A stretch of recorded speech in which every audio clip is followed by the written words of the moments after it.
Viewers, welcome to inspire India academy. Present ఇప్పుడు మనం batteries టాపిక్లో భాగంగా ఉండడం జరిగింది. బ్యాటరీస్లో ముఖ్యంగా బేసిక్ బిట్స్ని మనం యాప్ లోపల ఏ విధంగానైతే క్వశ్చన్ అండ్ ఆన్సర్ రూపంలో అయితే పెడుతున్నామో అదే విధంగా ఎక్స్ప్లెనేషన్ కూడా చేయడం జరుగుతూ ఉంటుంది. కాబట్టి కొన్ని ముఖ్యమైనటువంటి అంశాలు, వాటి గురించి ఏ విధంగా ఎగ్జామినేషన్ పాయింట్ ఆఫ్ వ్యూలో అడుగుతాడు, వీటి గురించి మనం ఇప్పుడు డీటెయిల్స్ తెలుసుకోబోతున్నాం. ముందుగా inspire India academy JLM classes కావాల్సిన వాళ్ళు కేవలం 1499 1500 రూపాయలు కనుక చెల్లించుకున్నట్లయితే మీరు ఆన్లైన్ లోపల ఈ క్లాసెస్ అన్నీ కూడా 1500 రూపీస్కే మీకోసం అవైలబుల్గా ఉంటాయి. దీనిలో టెస్ట్ సిరీస్లు మరియు దానికి సంబంధించిన ఎక్స్ప్లెనేషన్ మరియు పూర్తి స్థాయిలో ప్రాక్టీస్ బిట్స్ మరియు మెటీరియల్ యొక్క పీడిఎఫ్ కూడా దీంట్లో అందుబాటులో పెట్టడం జరిగింది. ఈ యొక్క అవకాశాన్ని వినియోగించుకోండి. దానిలో భాగంగా బేసిక్ సైన్స్ అండ్ ఇంజనీరింగ్ మరియు ఆర్ఆర్బి గ్రేడ్ 3 విభాగానికి సంబంధించి మనం ఫిజిక్స్ టాపిక్లో కూడా ఈ యొక్క కంటెంట్ని మనం జాగ్రత్తగా చదువుకోవాల్సి ఉంటుంది. కాబట్టి ప్రతి ఒక్క ఆస్పిరెంట్ కూడా కొంచెం సీరియస్ స్టడీస్ చేస్తేనే మనం సక్సెస్ అయ్యే అవకాశాలు అనేవి ఉండడం జరుగుతుంది. కాబట్టి ముందుగా మనం చూసినట్లయితే ఫస్ట్ క్వశ్చన్ చూద్దాం. సెల్స్లని 2 వర్గాలుగా వర్గీకరించవచ్చు, అవి ఏమిటి అన్నారు. Cells can be classified into 2 categories, namely. సెల్స్ని ముఖ్యంగా 2 రకాల వర్గాలుగా వర్గీకరించుకోవచ్చు. ముఖ్యమైనటువంటి సెల్స్ ఒకటి ప్రైమరీ సెల్స్ అని పిలుస్తారండి. Primary cells and secondary cells అని పిలుస్తారు. ప్రైమరీ సెల్స్కి సర్టన్ వ్యాలిడిటీ అనేది ఖచ్చితంగా ఉంటుంది. అంటే 24 మంత్స్ అంటే 24 నెలలు లేదా 2 ఇయర్స్ డ్యూరేషన్ లోపల మనకి సెల్స్ అనేవి ప్రైమరీ సెల్స్ యొక్క ఎక్స్పైరీ డేట్ అనేది ఉండడం జరిగింది. బట్ సెకండరీ సెల్స్ విషయానికి వస్తే సెకండరీ సెల్స్ అనేవి పూర్తిగా 5 ఇయర్స్ అండ్ అబోవ్ జీవితకాలాన్ని కలిగి ఉంటాయి.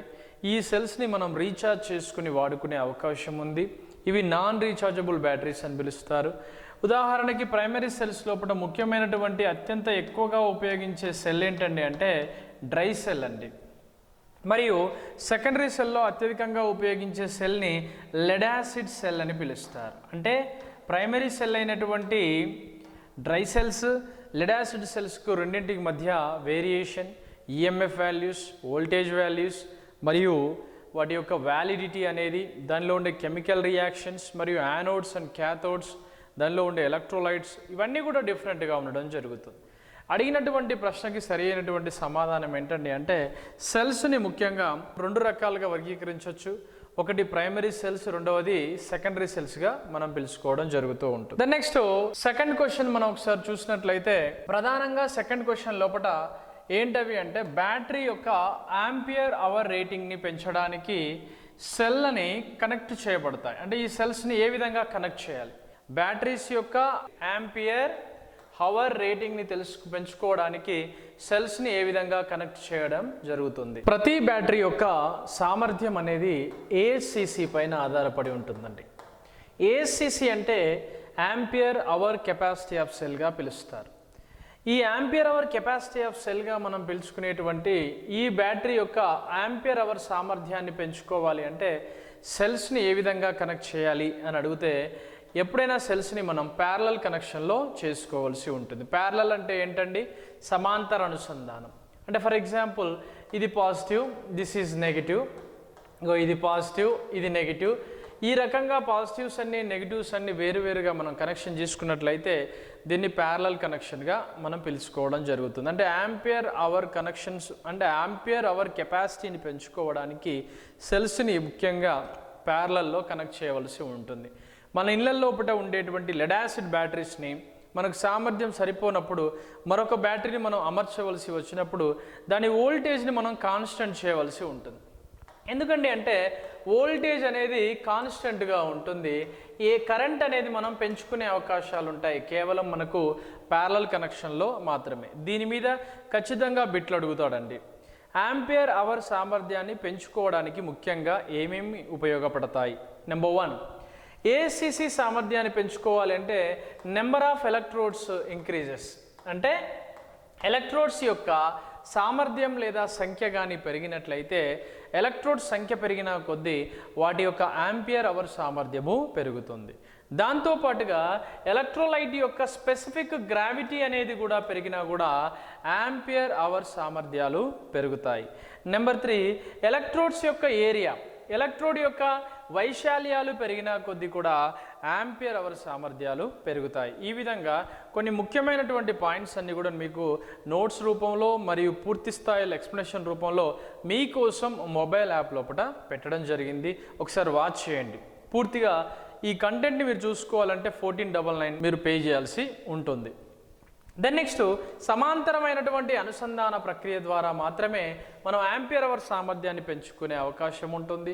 యాంపియర్ అవర్ సామర్థ్యం అంటే ఏహెచ్ యొక్క సామర్థ్యం. ఈ విషయాన్ని మీరు ఎట్టి పరిస్థితుల్లో కూడా మర్చిపోవద్దు.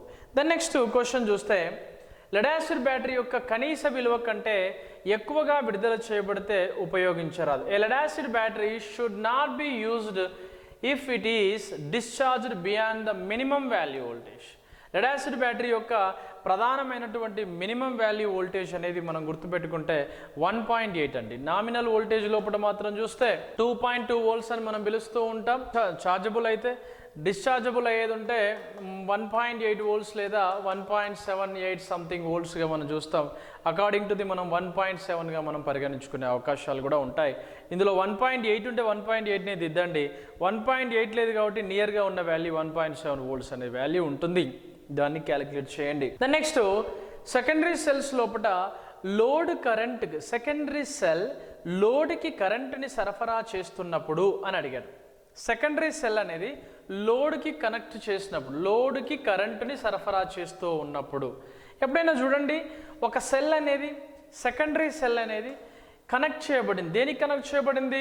లోడ్కి కనెక్ట్ చేయబడింది. When a secondary cell is supplying current to the load, it is said to be. అంటే ఇక్కడ మనకు సెకండరీ సెల్ అనేది లోడ్కి కనెక్ట్ చేయబడినప్పుడు ఆ యొక్క ఈఎంఎఫ్ లేదా వోల్టేజ్ అనేది డ్రాప్ అవుట్స్ అవుతూ ఉంటాయి, తగ్గిపోతూ ఉంటాయి.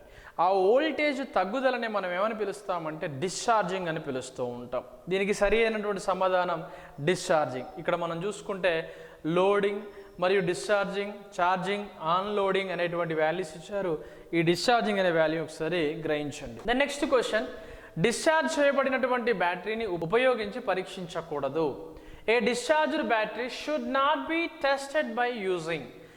మెయిన్గా ఇక్కడ ఏంటంటే డిశ్చార్జ్ అయినటువంటి బ్యాటరీని ఉపయోగించకూడదు. ఎందుకోసం ఉపయోగించకూడదు అంటే డిశ్చార్జ్ అయినప్పుడు నీకు దాంట్లో వోల్టేజ్ వాల్యూస్ ఏం తెలుస్తాయి. ఓకే, ఈ విషయాని కోసం ఏంటండి అంటే మనకు ఆప్షన్ ఏ ఉంది. ఒకటి హై రేట్ డిశ్చార్జ్ టెస్టర్, వోల్టిమీటర్ అనేది మనకు వోల్టేజ్ని ఫైండ్ అవుట్ చేస్తుంది.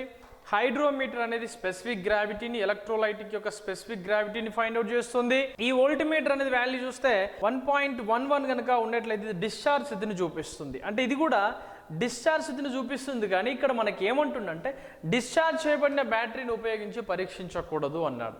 మెయిన్గా ఇందులో సరి అయినటువంటి సమాధానం ఇది ఎలక్ట్రోలైట్కి సంబంధించింది కాబట్టి ఇందులో మాత్రం ఇది ఆన్సర్ అండి. High rate discharge tester. High rate discharge టెస్టర్లో ముఖ్యంగా గ్రీన్ కలర్ మనకు కనిపిస్తుంది. గ్రీన్ కలర్ అనేది ముఖ్యంగా దేనికోసం గ్రీన్ కలర్ను ఉపయోగిస్తామంటే గ్రీన్ కలర్ అనేది ఫుల్ ఛార్జ్డ్ స్థితిని తెలుసుకోవడానికి ఉపయోగిస్తారు. ఎల్లో కలర్ అనేది మనకి హాఫ్ ఛార్జ్డ్ స్థితిని తెలుసుకోవడానికి ఉపయోగిస్తారు. దాంతోపాటుగా రెడ్ కలర్ అనేది డిశ్చార్జ్ స్టేట్ని తెలుసుకోవడానికి ఉపయోగిస్తారు. It is high rate discharge టెస్టర్గా మనం పిలుస్తూ ఉంటాం. ద నెక్స్ట్ క్వశ్చన్, బ్యాటరీ యొక్క కరెంట్ రేటింగ్, బ్యాటరీ యొక్క కరెంట్ రేటింగ్ ఇవ్వబడింది. అంటే ఇక్కడ మన క్వశ్చన్ చూడండి ఒకసారి. The current rating of a battery given in. మనకు బ్యాటరీ యొక్క కరెంట్ రేటింగ్ ఇవ్వాలి అని అంటే మనకు సూటబుల్ ఆన్సర్ ఏంటండి అంటే యాంపియర్ అవర్స్ అండి. బాగా వినండి. సెల్స్ని మనం కనెక్ట్ చేస్తాం, ప్లస్ ప్లస్ మైనస్, తర్వాత ప్లస్ మైనస్, ఈ విధంగా మనం కనెక్ట్ చేస్తాం. ఈ విధంగా మనం సెల్స్ని మనం కనెక్ట్ చేసినప్పుడు ఈ కనెక్షన్లో ఉండేది ఏంటిది? కరెంట్ అనేది కాన్స్టెంట్గా ఉంటుంది. కరెంట్ అనేది కాన్స్టెంట్గా ఉంటుంది. బట్ మనకు సెల్ లోపల యాంపియర్ అవర్ కెపాసిటీని మనం పెంచుకోవాలి అంటే యాంపియర్ అవర్ కాన్స్టెంట్లో వోల్టేజ్ని మనం కాన్స్టెంట్గా చేసి ఏసీసీని మనం పెంచుకోవాలంటే we can use only parallel connection. Parallel కనెక్షన్ని మాత్రమే ఉపయోగించవలసి ఉంటుంది. దీనిలో సరి అయినటువంటి సమాధానం ఏంటండి అంటే ఆంపియర్ అవర్స్. బ్యాటరీ యొక్క కరెంట్ రేటింగ్ని తెలుసుకోవడానికి, ఏఎస్సిసి సామర్థ్యాన్ని తెలుసుకోవడానికి మనకి ముఖ్యంగా ఉపయోగపడేది ఆ యొక్క ఆంపియర్ అవర్ లేదా ఆంపియర్ యొక్క గంటలుగా మనం తెలుగులో అడగడం జరుగుతూ ఉంటుంది. చూసుకోండి, కొంచెం 1 అవర్ అంటే మనకు తెలుసు 60 ఇంటూ 60తో క్యాలిక్యులేట్ చేస్తే 36 వస్తుంది. మళ్ళీ పక్కన 2 సున్నాలు వస్తూ ఉంటుంది. చూసుకోండి ఒకసారి క్యాలిక్యులేట్ చేసేటప్పుడు. లెడ్ యాసిడ్ సెల్ యొక్క క్రియాశీల పదార్థం ఏమిటి అన్నారు. The active material of a lead acid cell is బై ఆర్. దీనిలో ప్రధానంగా ఏమిటంటే స్పాంజీ లెడ్. స్పాంజీ లెడ్ని కూడా ఉపయోగిస్తారు. అంటే స్పాంజీ లెడ్ మీన్స్ లెడ్ని ఉపయోగిస్తారు. దీన్ని మెత్తటి సీసముగా మనం పిలుస్తూ ఉంటాం. లెడ్కి పూర్తిగా తెలుగులో డెఫినేషన్ ఏంటండి అంటే సీసం. నెక్స్ట్ లెడ్ పెరాక్సైడ్ని వాడుతూ ఉంటాం. లెడ్ పెరాక్సైడ్ అంటే ఏంటిదంటే Pb3O4 అండి. ఇది ఏం చేస్తుందంటే H2SO4 ప్రజెన్స్ లోపల మనకి PbO2ని తీసుకొస్తుంది. దీన్ని రెడ్ లెడ్గా కూడా దీన్ని పిలుస్తూ ఉంటారు. ఇది కూడా కొంతమందికి చాలామందికి తెలిసి ఉండదు, ఎందుకంటే మనం PbO2 ప్రస్తావన, Pb ప్రస్తావన మాత్రమే వింటాం కాబట్టి ఈ ప్రస్తావన చాలామందికి తెలిసి ఉంటుంది. ఒకసారి గమనించండి.